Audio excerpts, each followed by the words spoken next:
மருத்துவக் கல்லூரியில் 11 மருத்துவக் கல்லூரியில டீன் கிடையாது. பல பல்கலைக்கழகங்களில் துணைவேந்தர்கள் கிடையாது. துணைவேந்தர்கள் நியமிப்பதில் அவசரம் காட்டவில்லை, ஆனால் துணை முதல்வர் நியமிப்பதில் அவசரம் காட்டினார்கள். அதே மாதிரி 11 மெடிக்கல் காலேஜில் டீனின் தேர்வு நடைபெற்றுக் கொண்டிருக்கிறதா.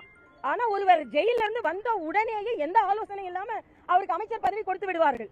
ஆனா ப்ரமோஷன் படி கொடுக்க வேண்டியது தானே.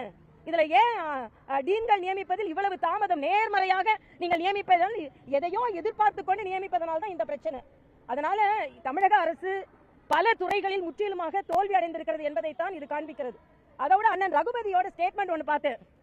மரியாதைக்குரிய அண்ணன் ஸ்டாலின் வந்து மூலவராம், தம்பி உதயநிதி உற்சவராம். அதாவது இங்க உள்ள அனைத்து என்ன பொறுத்த வரைக்கும் எப்படின்னா, மூலவர்னா தமிழகத்தில் நடக்கின்ற அனைத்து முறைகேடுகளுக்கும் மூலமாக இருப்பவர் மூலவர்.